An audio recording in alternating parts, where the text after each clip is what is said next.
Good afternoon. Welcome to the third floor conference room of the Waco City Hall, where we're having another virtual press conference. Joining me today, again virtually, is our mayor, Kyle Deaver, McLennan County Judge Scott Felton, and Dr. Jackson Griggs, who is the head of the Family Practice Center. In our room here on third floor, we are social distancing all the way. We have a total of 4 people. We have Julie from the City Secretary's office, and we have Kyle from our television department sending our signal downstairs to our studio, and we have Kelly Crane from the health district here. I'm going to outline a little quickly how we're going to do this, but first we want to make sure that everybody understands that we are going to have a full press conference in Spanish translation, and that will air this afternoon at 4:30. And to let our Spanish speakers know, we're happy to have again our City Council representative for District 2, Hector Sabito, to express this invitation to our Spanish speakers. Hector? Thank you, Larry. Para ayudar a nuestros ciudadanos que hablan español a saber lo que se dice durante esta conferencia de prensa, un traductor está grabando una traducción en español en vivo durante esta conferencia de prensa. Esa grabación completa en español reemplazará el sonido del inglés en el video, y una versión en español de toda la conferencia de prensa se reproducirá en el canal de cable de la ciudad de Waco aproximadamente a las 4:30 de la tarde. Puede ver la conferencia de prensa en el canal 10 o por internet en vivo en wccc.tv. Thank you so much. Thank you again, Councilmember Sabito. Here again, I'll refresh our audience and everybody how we'll transact this press conference. We'll ask each of you, the 3 of you, to make opening comments and whatever's on your mind or heart. Then I'll ask questions that were submitted and we put together over the last day or two that are submitted by media, some people through the community and myself as well. And then we will open it to those members. We have 2 representatives from various media outlets on the phone. Mayor, you'll conduct those, see what their questions may be. Then we'll let you close with a closing comment, and we'll be out of here. So we're going to try to inform the citizens of things that have happened. The governor just made some comments yesterday that maybe changed some things. So let's open up with our opening comment from the mayor, Mayor Kyle Deaver. Thank you, Larry. Good afternoon, everyone. Thank you for joining us again this afternoon as we try to keep our citizens informed about how COVID-19 is affecting our community here in Waco and McLennan County. As usual, Dr. Griggs will be providing some detailed information about cases in just a few minutes, but I wanted to update you on some of the metrics that Judge Felton and I are following. Julie, if you could put up the slides, please. Okay, this first slide is our case count through yesterday. As of yesterday, we had no new cases. We were at 98 total cases in the county with only 4 active cases, and we have had 4 fatalities. Next slide, Julie. We had 1 person in the hospital yesterday, but none in intensive care. That slide isn't in here. This is the third slide. The second slide is the chart of the positivity rate in Texas. This is the number that Governor Abbott has talked a lot about. It is the total number of positive test results divided by the total number of tests given on a 7-day rolling average. You can see that it has continued to decline during the period since Governor Abbott began opening businesses on May 1. It is now right about just a little bit below 6%. And next slide, Julie. This is McLennan County's positivity rate, which continues to be below 1%, which is outstanding compared to the states at about 6%. There is a slight uptick, as you can see in the lower right, in the last few days, but it still remains at about 0.6%. And so we will continue to watch that carefully, but that is very good news. And Julie, you can take down the slides now, please. That's all I have for now, and I will turn it over to Judge Felton for his comments. Thank you, Mayor. Good afternoon, everyone. We think that we are actually performing above our expectations, and very pleased to say that. The positivity rate is in very good shape compared to other communities around the state of Texas. There's been some areas that have been consistently high, and other areas that have just popped up lately. such as in the Amarillo area, primarily associated with the packing plants in that area. The governor has sent his response teams to that area to increase testing and try to get their arms around the amount of additional infections that are in that area. A lot of that's driven, of course, by the increase in the testing there. But we've been fairly steady, and our numbers were higher earlier on, as the mayor reported at the last press conference that we had, and we've been improving. The governor's orders yesterday that should be able to cover most every question that one would have in regards to that order. It is opening up this economy, and we look forward to it. And I think we will do well in it as long as we continue to educate ourselves on what we can do to be safe. And the old standards that we started out with, of not putting yourself in places where you get exposed to, or have a higher opportunity of being exposed to the virus, is important. And that social distancing, wearing a face mask in places where time to time I have to go grocery shopping or things like that, and that's a place that I think additional protection would need to be put on. And then hand washing, there's nothing changed. That's where we started out with, and understanding that surfaces are areas that you can pick up all types of viruses, and not just the corona.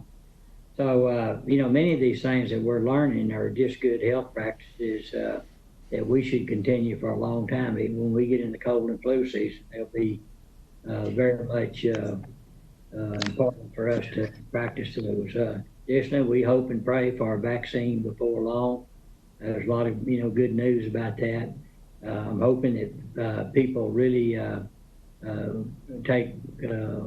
get their flu shots this fall, and keep good health, and take care of yourself.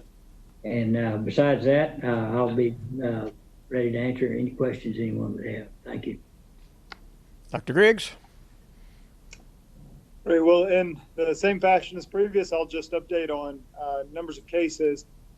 Worldwide, there are around 4.9 million cases reported and 320,000 deaths. United States has 1.5 million cases and 91,000 deaths. So while the U.S. accounts for only about 4% of the global population, we have 28% of the world's deaths. Generally, new case rate, so that's the number of new cases reported each day, is on a little bit of a downward trend in the United States, which is good. In the state of Texas, though, we're on an upward climb right now in terms of number of new cases reported per day. And the Panhandle area, specifically what the judge was mentioning about the meatpacking industry, accounts for a fair number of those new cases that we're seeing. Texas has just shy of 50,000 total cases reported, and 1,369 deaths in our state. McLennan County, so the numbers that I'll provide are just include 4 additional cases that were reported today. So you were hearing numbers from the mayor. So I will share with you those numbers plus 4. So 102 confirmed cases, 8 of which are currently active. We still, though, have no hospitalized patients with COVID-19, so we're celebrating that fact. And the health district is monitoring 17 individuals right now. We've had no new deaths, so 4 deaths in our community. I'm going to provide now testing totals on McLennan County residents. So I'm speaking now just the tests that have been performed on our residents, McLennan County. 5,476 is that total. Now, tests performed by healthcare entities in McLennan County is higher. 7,068 tests have been performed by healthcare entities in our county, but again, only 5,476 tests were on McLennan County residents. We still don't have any cases in McLennan County nursing homes, no new confirmed cases among first responders, and no cases in our jail. Okay, let's get started with the questions. I have a number of them here. First question, I've heard a common situation in the U.S. in which a person with COVID-19 goes home to self-isolate, but then his family members show symptoms. The family members are then told to assume that they have COVID-19, but not to get tested. I assume this was done because of a shortage of tests at the beginning of the pandemic. Was this done in Waco? And if so, do we have a sense of how many COVID-like people we had in McLennan County that were never tested? Mayor, you're on mute.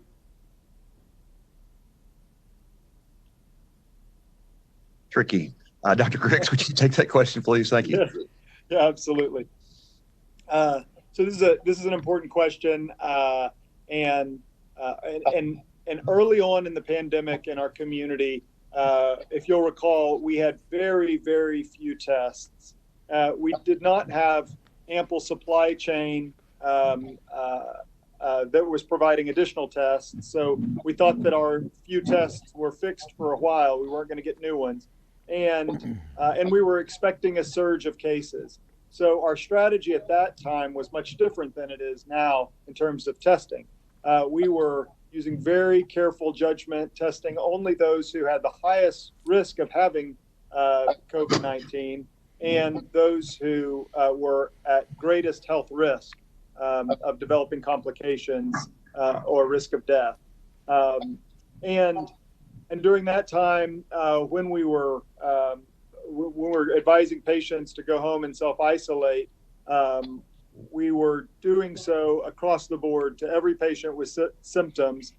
And now when we look back and we've seen the low incidence that our community has had, we're confident that few of those actually had the novel coronavirus, which is good.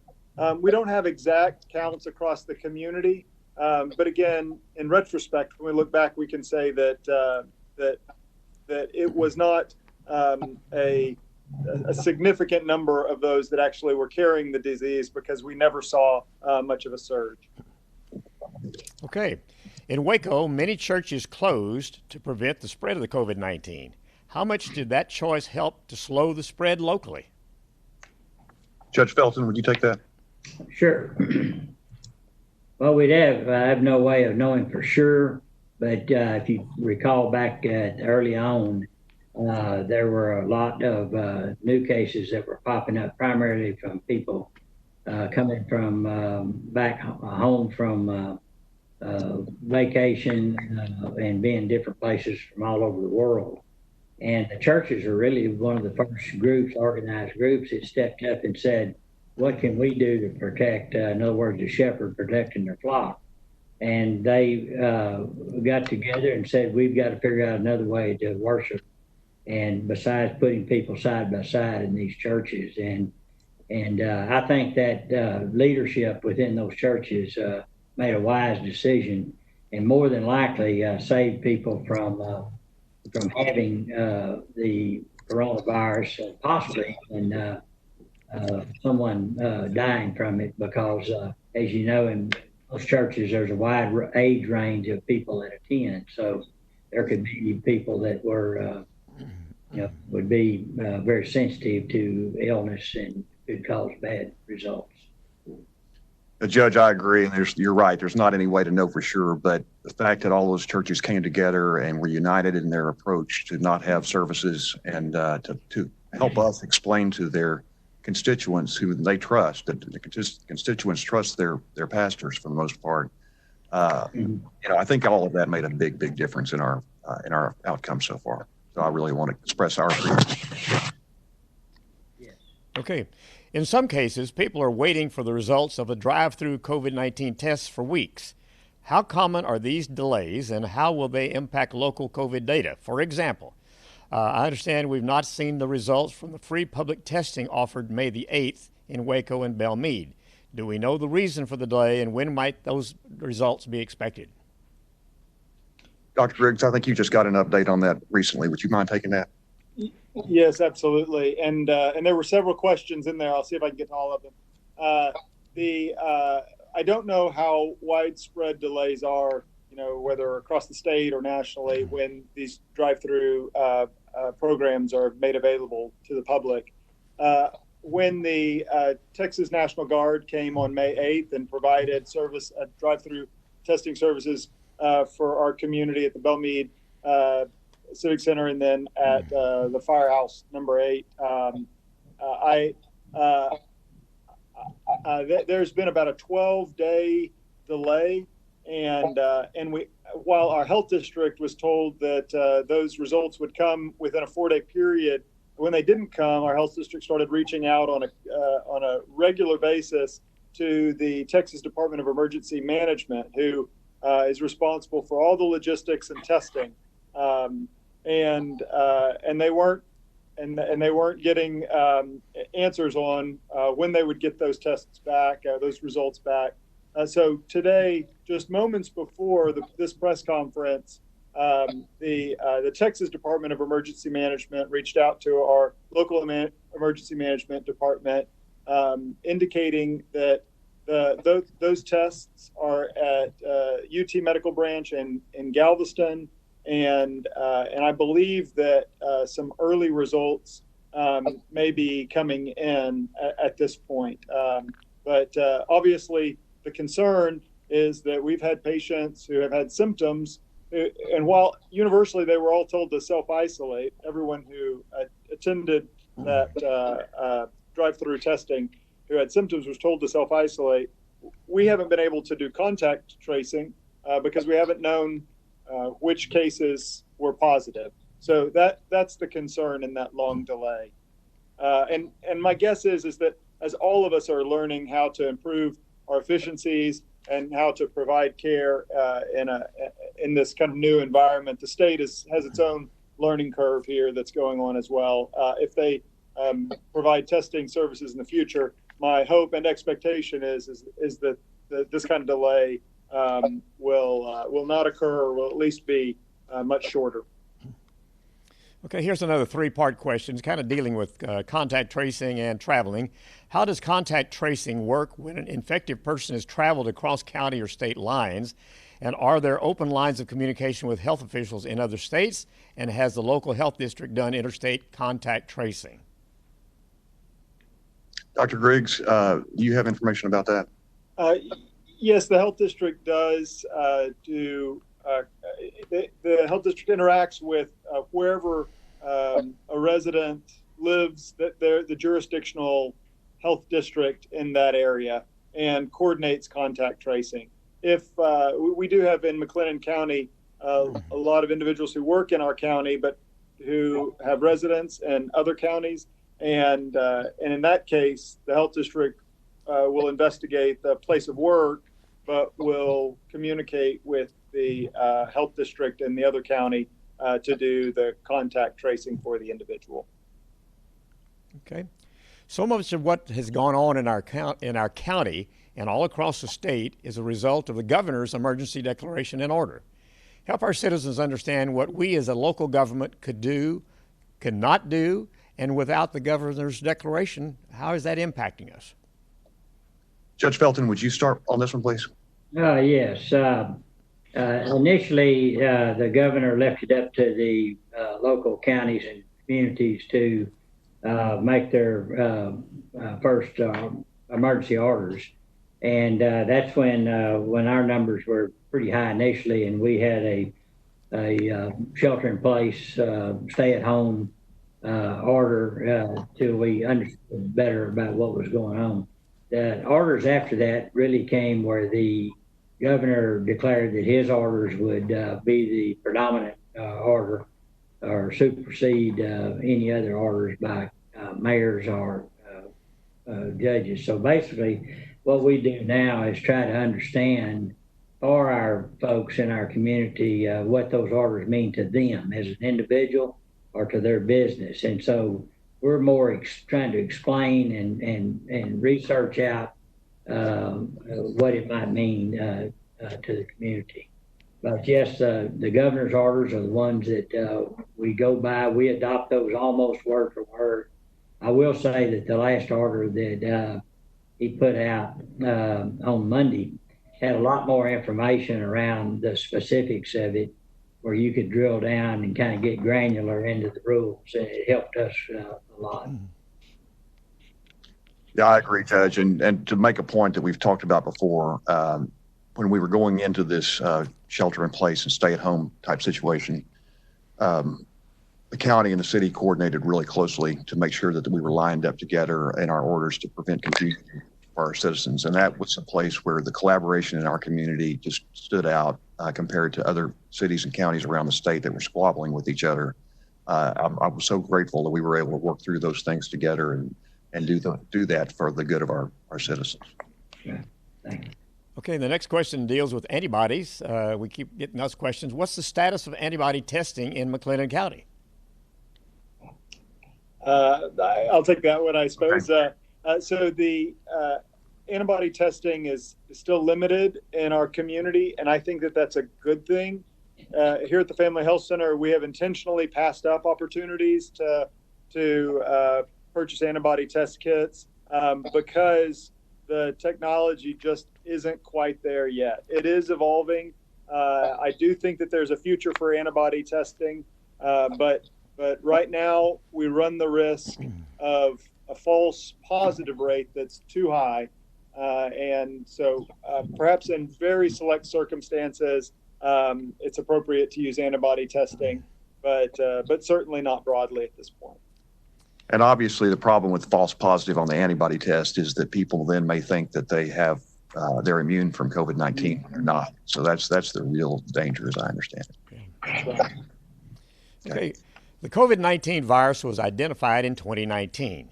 Has it been determined that, like the flu, there are various strains of the COVID-19 virus, or would that be something they would label as COVID-20 or some other number like that? Dr. Griggs, can you take that? Yes, absolutely. So this is a point of ongoing conversation among virologists, so people that study viruses. And there have been some reports published of various strains, somewhere between 2 and as many as 16 different strains. And when you get experts who are reporting this, it makes you wonder, well, what's the real story? The confusion lies in what makes a strain a strain, what makes it a distinct strain. And I think the best analogy I could think of is like breeds of dogs. What makes a new breed of dog? When is it different enough that you can call it a new breed of dog? It's not just a little change in the shape of the ear, or one has spots and the other doesn't. There really has to be a significant difference. And among these viruses, all of which have mutations that are going on, the overwhelming majority of mutations among viruses have no clinical significance. So when a mutation becomes clinically significant, that's when we call it a new strain. And to date, we don't have a novel coronavirus or a SARS-CoV-2 difference between one virus and another that might have a small mutation. There's no clinical significance like that it spreads easier, or that it's harder for the body to detect and develop an immune response to. So to date, there's no known clinical significance. The leading virologists at Cornell and Cambridge and Yale have all argued that there is only one strain. There's not multiple strains, and that is my opinion as well. That we don't need to be thinking or worried right now about multiple different strains and what do these mutations mean. Okay. I know the city's been tracking expenditures directly related to the COVID-19 pandemic with the idea of receiving federal funds refunds. What are your expectations on those refunds? Thank you, Larry. I'll take that. Yesterday, the City Council approved a resolution that will authorize the city to apply for allocated funds from the CARES Act, which is the Coronavirus Relief Fund administered by the Texas Department of Emergency Management. Waco is eligible for about $7.6 million of funds there. We will receive a $1.5 million upfront disbursement, and the remainder of the dollars will be available by reimbursement request. So we are currently working, our staff is evaluating how those funds can best be used within our organization and how we can work with our community in compliance with the state's requirements for eligible reimbursement. Okay. If an employee is sick but diagnosed by a doctor with something other than COVID, can that employee return to work when they are well without receiving a COVID test? Dr. Griggs, can you take that? Yeah, so there's not a universal answer to this question, but I'd like to make the point that a doctor-patient relationship is between a physician and her or his patient, and not between the physician and the employer. So it really is important that the employer communicate very clearly with the employee what the return to work policy is. If it's printed out in simple language that the employee can understand, even better, that employee has to then relay that to the physician, so the physician knows, by what criteria the employer is looking for that employee to be cleared in order to return to work. So to the employers that might be listening in to this conversation, just please, if you want to print out a form, physicians are very accustomed to filling out forms, and if the patient brings that in and asks for a physician to fill it out, saying, asking specific questions, then that physician in large part will comply with that. But encourage your employees to seek medical care at the first sign of even mild symptoms that might be related to COVID-19. Remember that sore throat, new onset of headache, lack of ability to smell or taste. So some things that are not usually sort of associated with major serious illness might be signs of COVID-19. Of course, in addition to cough and shortness of breath and fever. Okay. Is the shelter-in-place order still in effect, and how long should we continue to be vigilant about social distancing? Judge Felton, will you take that one, please? Sure. The shelter-in-place order has not been eliminated out of the order, although it becomes, a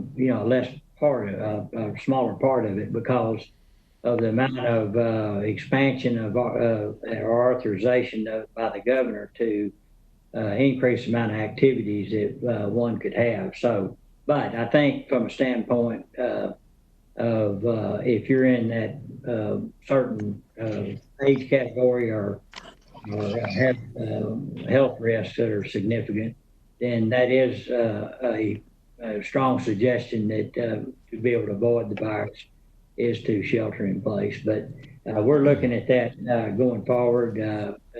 And the other part of that was, should we still be vigilant on social distancing? And I think it's a general consensus is if the virus is prevalent, then we should be social distancing as part of how we live our life every day. So, and I might add to that, Judge, that this is one of the most important tools that we have in our toolbox right now for preventing viral spread. So avoiding gatherings is important. I mean, if there's a house party and people are inviting folks over, my inclination is to avoid it, to be the person who doesn't show up, and communicate why to your friends.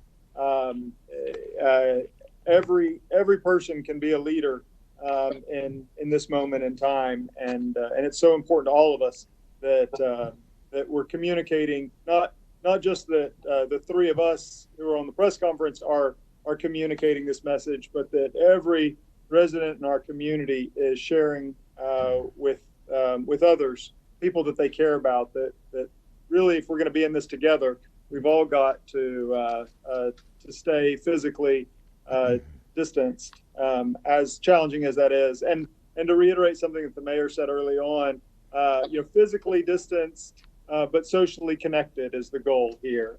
So staying 6 feet away, avoiding mass gatherings, and staying at home as much as possible, but staying socially connected is where we're aiming.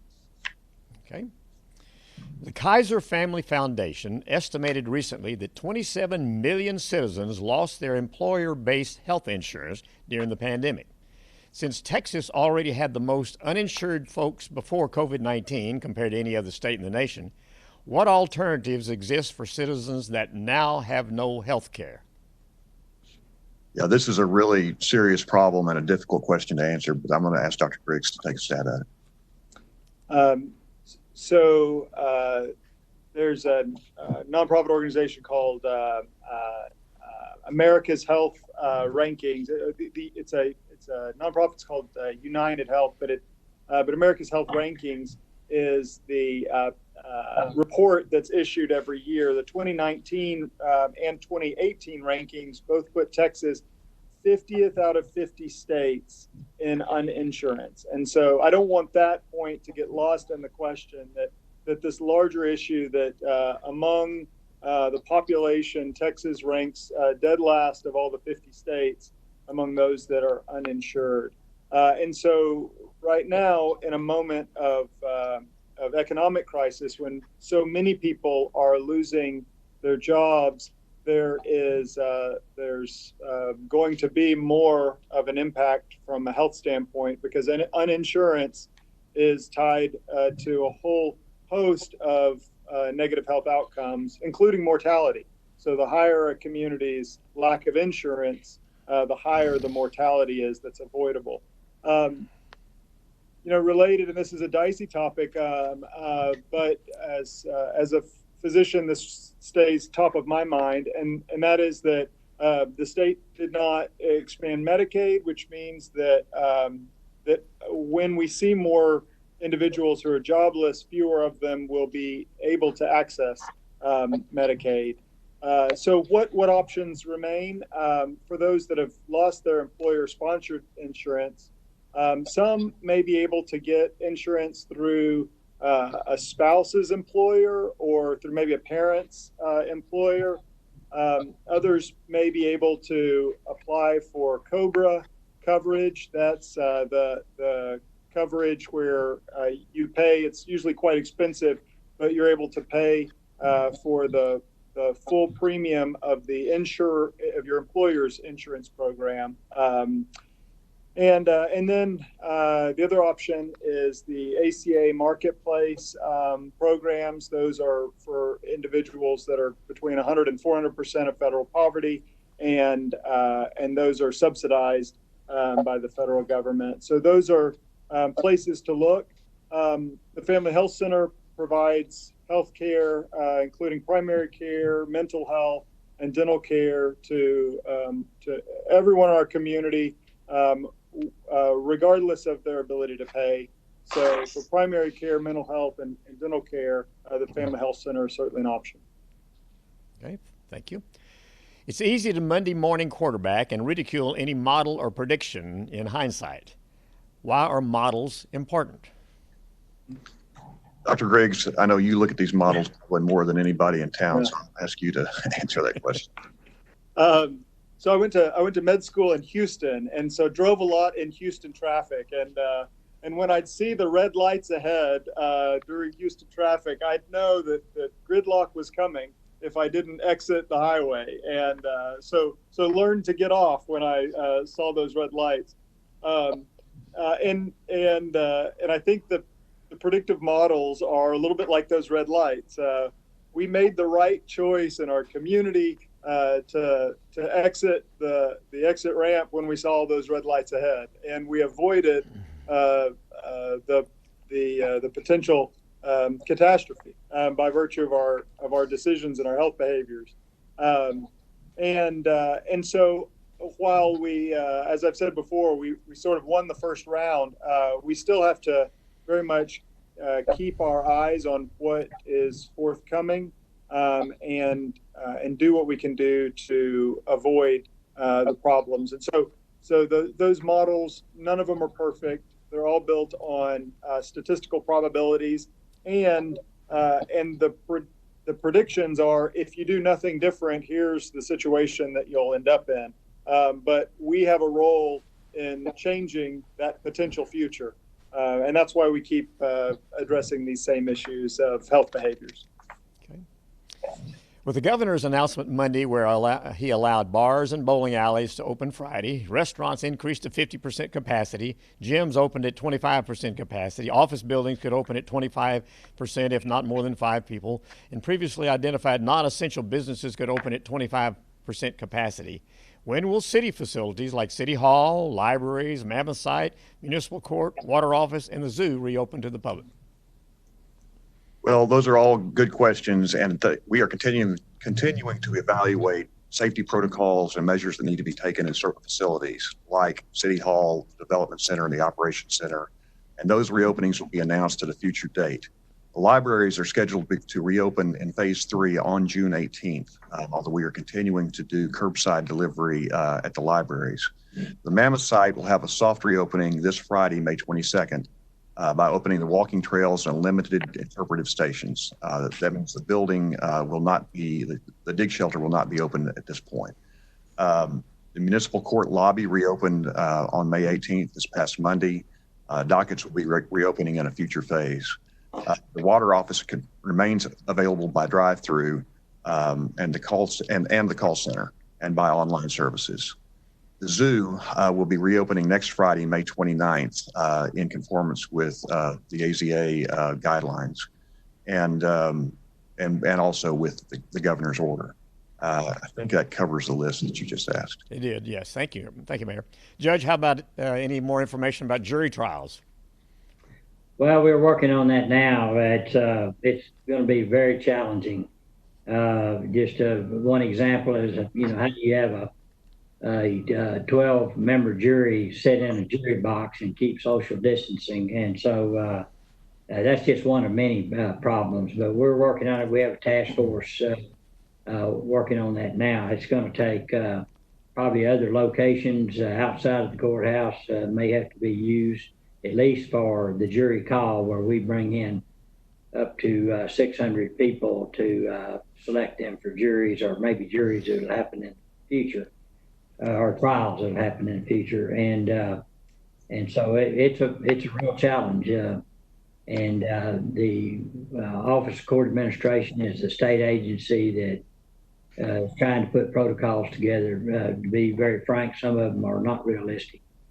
Our administrative judge, Judge Strother, very frustrated with it. I'm working with him very closely, and so anyhow, that's. We got to get there. We've got to. You cannot stop the judicial process, and we're pausing, but we cannot stop. Okay, the governor mentioned this, but will the city reconsider holding its summer camps? Larry, no, we're not going to hold our summer camps as they are traditionally held, and we know that creates a burden for parents who use those summer camps as daycare, and that's a problem. We simply cannot figure out how to hold those things safely with the limited time to prepare for them.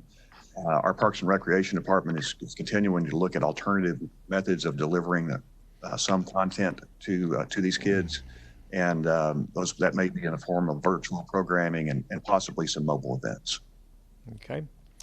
Some people have questioned the death counts across the country. Some say there are many unreported deaths. Others say that in many cases, factors other than COVID-19 cause many of the deaths that have been charged to COVID-19. How should we view death counts regarding this? Dr. Griggs, can you take that? Yeah, absolutely. So over-reporting is possible. Say in the case where someone happens to have a positive test result for the novel coronavirus, but dies for an unrelated reason. Someone who would have died otherwise, but they happen to have a positive coronavirus case, and it gets recorded as a COVID-19 related death. That is, I think, relatively uncommon. I think more commonly when the counts are inaccurate, it's due to underreporting. That would be, for example, if someone dies of a pulmonary embolus, it's a blood clot in the lungs, or due to a heart attack or stroke or kidney failure, and the first domino that started the organ collapse or the event that led to the individual's death was COVID-19. If we start with the question, would this person have died if they did not have COVID-19, then we're more likely underreporting the number of deaths that are due to COVID-19. You know, I've filled out myself a lot of death certificates and over the years, and it can be real easy to fill in. Well, the cause of death was a heart attack, and only really kind of upstream was it COVID-19. There is some guidance that is available through the CDC on how physicians, though, should fill out death certificates in COVID-19. So to the medical community who's listening in, I just direct your attention to that. And then, of course, there's the reality that some individuals might be scared to get care for their chronic conditions, or may even be scared to go to the ER or the hospital right now. And so there may be some cases of excess death that are due to just people's behaviors related to healthcare right now, in a moment when they're a little bit more apprehensive about seeking care. Okay. With no vaccine or effective treatment for COVID-19 virus, our immune system is the best cure. What can we do to stay healthy and strengthen our immune system? Dr. Griggs, if you could answer that one, please. Sure, and I'll list three things in order of my sense of priority around immune system and what we can do. First is sleep. It's been estimated that at least 25% of Americans don't get an adequate amount of sleep, and my sense, based on my own poll of colleagues and friends, is that it's probably higher than that. Most adults need between 7 and 9 hours of sleep a night, and good sleep habits include going to bed at the same time every night and getting up at the same time each morning. And also, right now, with everybody having a screen in their hands, all of that light that we're looking at right before we go to sleep interferes with our usual sleep cycles and can be detrimental, both in terms of falling asleep and getting good sleep as well. So my encouragement is to take the TV out of the room, put the phone down at least an hour before the time that you're planning on going to bed. Go to bed at the same hour, get up at the same hour, try to get 7 to 9 hours of sleep a night. Second thing is physical activity. It does not have to be rigorous exercise, but staying physically active 20 to 30 minutes a day, if getting your heart rate up, keeping it up, is so very, very valuable to the immune system. If there was one thing that's a panacea, the closest thing we have is physical activity.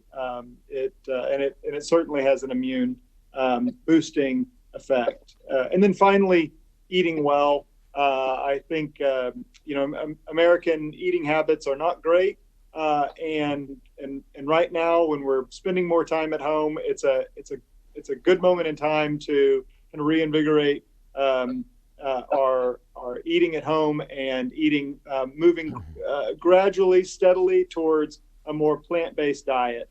Plant-based diets are good for the immune system, and they, of course, help decrease risk of diabetes and obesity. Okay, why did the city feel the need to cancel July 4th events so early? And is it possible that the change in the governor's plan to reopen Texas continues into phase 3? Is that going to impact anything? Larry, the annual 4th of July on the Brazos celebration attracts tens of thousands of spectators every year. And planning for something like that takes months of time, working with outside contractors, including the fireworks vendors, the musicians. All of those things have to go under contract fairly early, and we reached a point where we did not feel comfortable that we could hold that event safely. So we will not have fireworks on the 4th of July, and it's very disappointing to all of us. But again, we're going to continue to look at public health first. And looking at it through that lens, there was just no good way for us to have that event. Okay. Do you feel 5,500 tests administered in McLennan County as of Tuesday afternoon is acceptable, given that 3 times that many have been administered in Bell County, and what can be done to increase the number of tests? Dr. Griggs, if you'll take that, let's make this the last Okay. question before we turn to the media on the line. Dr. Griggs, if you could answer that, please. Yeah, so absolute tests, absolute numbers aren't as important as the number of tests that are performed as it relates to the population in a community, and perhaps more important is the positivity rate. If you'll recall the slides that the mayor showed at the beginning of the press conference, our positivity rate, which is the number of positive tests over the total number of tests that have been administered, have been remarkably low, which indicates that we are indeed testing adequately right now. And as long as we continue to track that positivity rate, it will signal to us if we do run the risk of start getting behind in terms of the number of tests that we are running. Right now, we are testing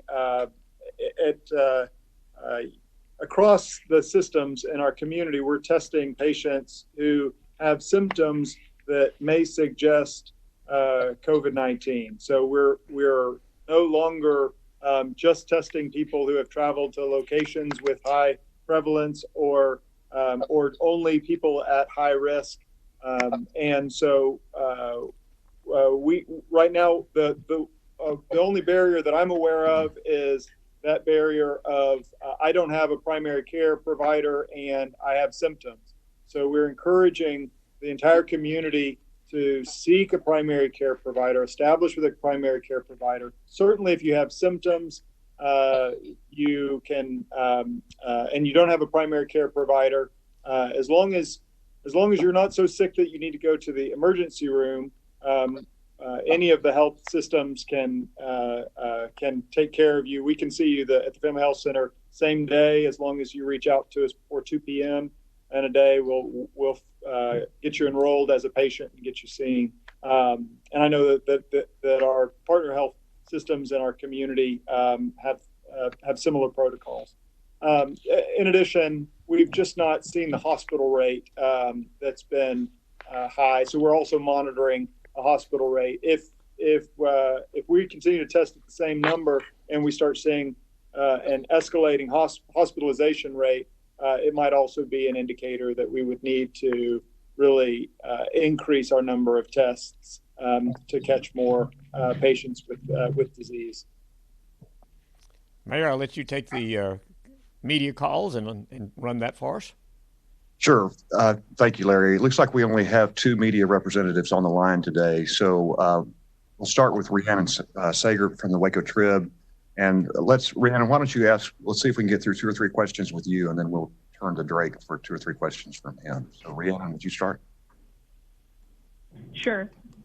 First question, this is related to the COVID relief funding, the $7 million approved last night at council. What has been the city's biggest expense that's been COVID related so far? You know, Rhiannon, I'm sorry, I don't have the answer to that, but I will try to get you the answer after the press conference for if you've got a story that you're working on. I don't have the detail at that level. All righty. I don't have any right now. Can you? Okay.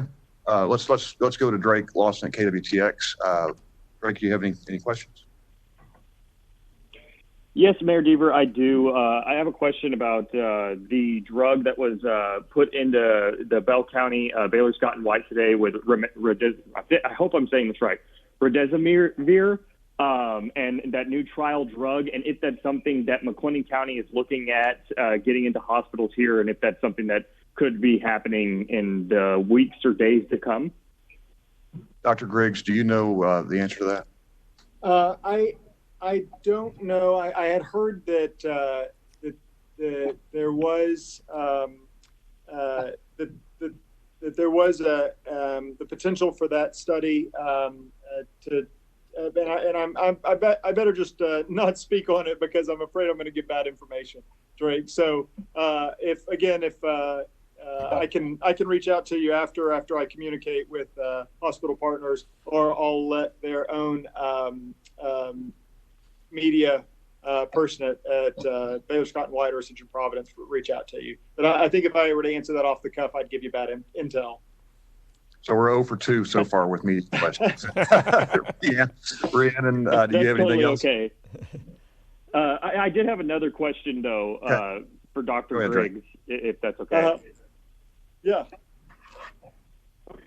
So I have a question regarding something I spoke to you about last week, and I was following up to see if you had some more info for it. Pools. You know, everybody's about to get back into Memorial Day weekend. People are going to be going out to some of the community pools that are open at apartment complexes. Are you safer inside chlorine or inside a water park or pool than you would be, you know, just walking around? Does chlorine, I guess, help stop the spread of coronavirus? Or would you be safe going out and taking a swim?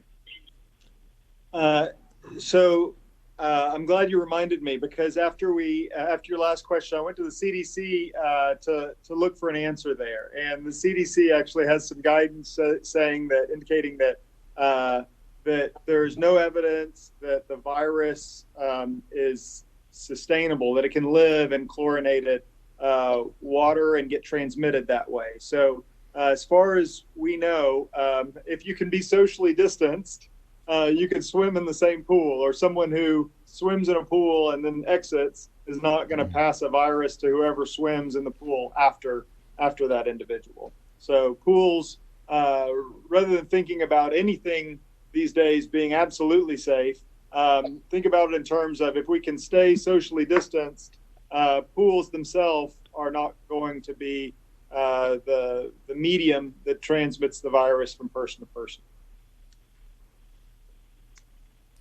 Thank you, Dr. Griggs. Drake, do you have anything else? No, I think that covers it. Thank you guys so much for doing these weekly pressers. We really appreciate it. Thank you. And Rhiannon, any follow-up from you? I don't think so. Thank you. Okay. Well, thank you all again for being here.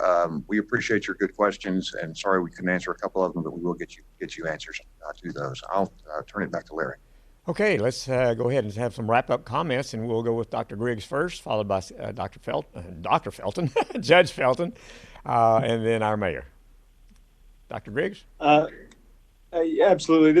Let me just make a quick reminder, because I touched on this already in the press conference, but I want to just come back to it and remind our population who has diabetes or cirrhosis or chronic kidney disease, or who's had a heart attack or stroke, has heart failure, that we are encouraging you to reach out to your primary care provider to ensure that you are getting the chronic disease care that you need in order to keep you as healthy as possible right now in this time in which the prevalence in our community is low, and at a time in which we have put protocols in place at our clinics. And I'm speaking on Minimum Health Center's behalf and on behalf of the other health systems, where we've put protocols in place to protect you. Reach out to us. We do want to provide that chronic disease care to keep you healthy, so that you're not less susceptible to any problems associated with COVID-19, and just to keep you well in general. We want to see our community thrive, even in this moment where we're making all these accommodations for the pandemic. Judge Felton? Okay, well, I would say that kind of where we are right now is a time of transition in our community. I think there's a lot of moms and dads that are glad to be able to get their kids out a little bit more. And the house they thought was big enough when they bought it, and it got real small over this coronavirus deal. And so, mainly just be smart and really try to take care of yourself and your family, and that'll take care of everybody else. The other thing I want to reiterate is from all the time that we spent sheltering in place, we probably didn't spend near quite as much money as we usually do. And so I would get out and shop and support our local businesses and encourage them to hang in there. I'm hoping that our local economy paces ahead of others. So best of luck to everybody, and thank you for joining us today. Thank you, Judge. I couldn't agree with you more about needing to get out and support our local businesses. That's one of the best things that we can do right now. Larry, I want to thank you and your staff, and Julie, thank you and the City Secretary's office for all your work each Wednesday and preparing for these press conferences and making them possible. Getting accurate information to our citizens is one of our top priorities, and it's just crucial right now. Almost every week I end this press conference by saying, take care of yourself and take care of one another. Right now, taking care of yourself means maintaining that 6-foot physical distance between you and people outside your household, and washing or sanitizing your hands frequently, especially after you've touched a surface that may not be clean. Taking care of one another means wearing your face mask when you are out in public, especially in a crowded building. Remember, my face mask protects you and your face mask protects me. It is a gesture of caring for your neighbor and for those around you. Challenging times, difficult times like this that we are going through now tend to make us stronger. And I am seeing that in our community. I have been so inspired by the way that we have worked together as a community and stood strong through this. And I think that there's no question that we will have closer bonds and come out of this stronger in the end. I want to thank you again for the great work that you've done to keep our numbers low and the virus largely out of Waco and McLennan County. You have done an outstanding job. Our businesses that are reopening will do so in a responsible manner. I'm completely confident in that, and I'm proud of our community. So I'll say it again: take care of yourself and take care of each other. Thank you. Mayor, I want to thank you and Judge Felton and Dr. Griggs, all three, for being excellent informers, taking the time each week. I know you complimented me and my staff and Julie, but it takes you all providing that leadership and the community trusts you, and that's very important. And for us as communicators, we need somebody that we can depend on that is a good, strong leader, and we thank you for that. Thank you for taking that time. And we encourage everybody to get out and enjoy the beautiful, hopefully beautiful weekend. It's going to be a longer one. It may be raining a little bit, but now's the time to enjoy. But don't forget what these gentlemen have said. We still have to social distance, protect ourselves, cover our face, and do all those precautions, and we will continue to get through that. Thank you for joining us. Thank you, and have a good day.